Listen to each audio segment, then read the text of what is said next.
Epilogues that demonstrate what happened to the characters after the ending of the show, that is a hard thing to pull off.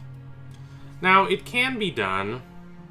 It's not a show, but I really loved that devastating, poignant finale of The Age of Innocence, both book and movie, that just add a picture-perfect coda to that work.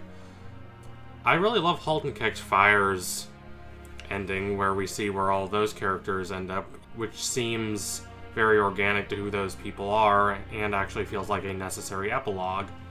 But for a lot of shows, epilogues can be rather unnecessary at best, and at worst actively take away from the experience of rewatching the show that you've invested so much time in. By their very nature, they simply present a piece of contextless information about where a character ended up, leaving you to piece together how they ended up there, why they chose that one possibility for themselves at the expense of all others. It's a very hard thing to get right. There are two infamous epilogues that come to my mind. The first, and you younger kids might not remember this, is the Digimon Adventure 02 epilogue, which has become infamous in some circles for its seemingly random endings and careers that it assigned to each character. Like, one random kid became an astronaut and went to Mars, even though he had shown no interest in space exploration throughout that entire show. And then you have the quite controversial Harry Potter epilogue, which is not bad, but it also does not strike people as particularly necessary. It's a bit unnecessarily tidy, and I think a lot of people are of the opinion that those books and movies would have been better without that. But I think Amphibia, while not delivering a perfect epilogue, delivers a good one that provides a solid resolution to the characters and ideas that the show has explored throughout its run. It's cathartic and thoughtful. Now, the general fan consensus seems to be that the first part of the show's final episode, The Hardest Thing, while glitzy and a bit of sensory overload, is a little trite and weightless. It doesn't really have a lot of gravity to it, especially compared to the battles in All In, the second to last episode that wrapped up a lot of the major plot threads of the show. And the second half of the episode is the emotionally devastating and heartbreaking ending that is, in the opinion of a lot of fans, quite masterful. I think this general consensus is about 80 to 90% correct on both counts. I do think the whole idea of having Anne die in self-sacrifice only to be brought back is a little cheap. Obviously, Anne's not going to die permanently. We all know that, so the show trying to make us believe that that's going to happen strikes me as a little emotionally cheap. As for our trio using their amazing kaleidoscopic multicolored core powers to stop the moon, I loved the first sequence that we got with them teaming up. It was pure anime bliss. It is not the most intellectually challenging scene of the show, but I love the choreography, I love the elegant animation, I love them dancing and twirling in these formations. Lights glowing around them as they fought against the evil moon that was threatening to crush the world of Amphibia. I will say, though, that if you're going to go this route of having the three of them activate their core powers, you could use a little more time teasing that out. This has been built up to for a long time. it is what the prophecy is about. And yet, when we finally get to the three of them using their powers, it's a little underwhelming. Now, I do not particularly care about the three of them acting in formation and all activating their over-the-top, bombastic anime powers, but the show itself has clearly built that up. And even when we get into those sequences, you have No Big Deal playing on guitar, it's amazing and euphoric. And to just cut that off so soon is a bit underwhelming to me. Now, there are things that I do quite like about this first part of the episode.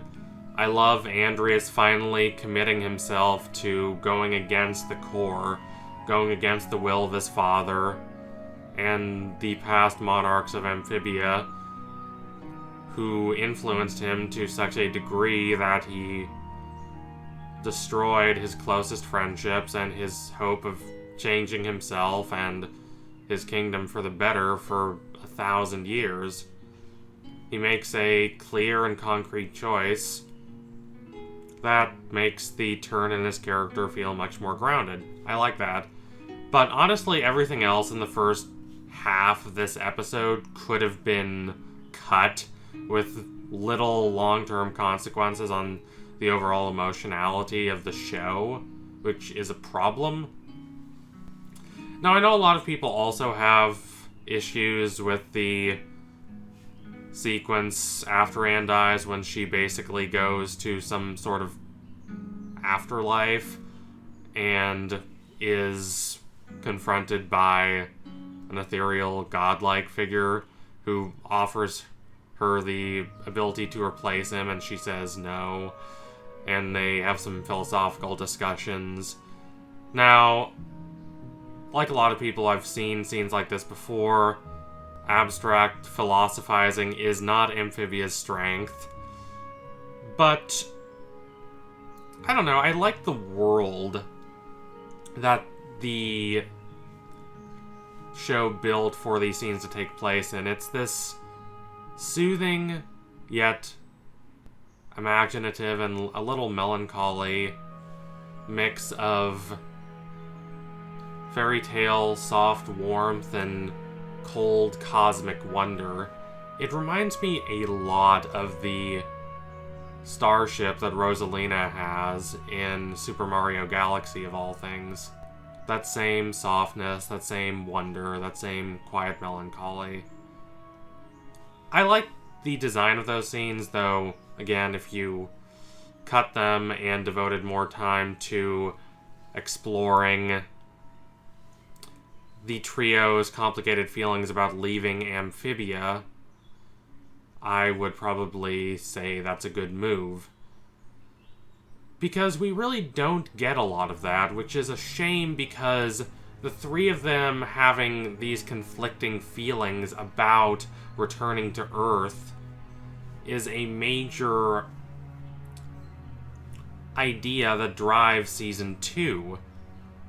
They have these different wants for themselves, and they have to try and negotiate that they have these different wants and don't have the simple one-dimensional friendship that they had when they were kids. Now, in the epilogue, we do see them growing apart, and it turns out that Marcy does in fact move away, even though she very desperately did not want to do that earlier, and Anne and Sasha gradually grow apart. They're still friends, and we see them reunite at the end, but they're not as close as they once were. I don't mind this innately.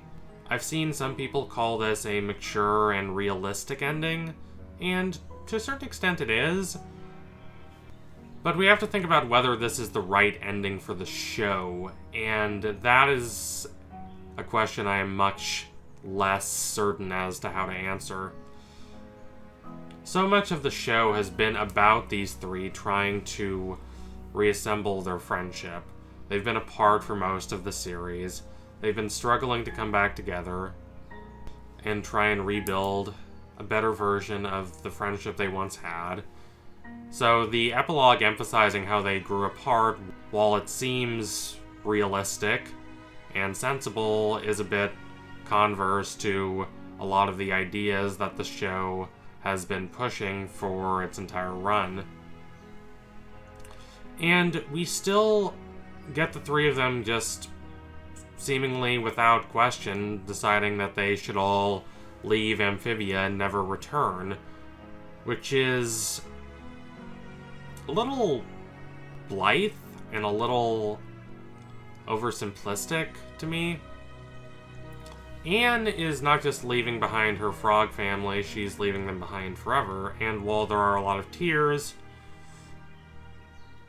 it does seem a little strange that she never once hesitates that this is what she needs to do. But for Anne, it makes sense. For Sasha, who, from everything we've gotten about her family life, which is admittedly not as much as I would have wanted, we get the impression that she was not happy on Earth. So the idea that she would just want to return to Earth without even considering staying with Grime, a compassionate, thoughtful, and caring father figure for her on Amphibia, is a bit odd.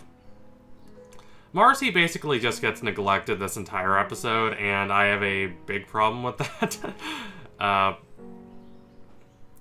And I'm sure a lot of other fans of the show who are much bigger Marcy fans than I am and have kind of projected a lot of their own feelings onto her are not going to be happy with this finale, since it just brushes under the rug a lot of the issues Marcy had been enduring.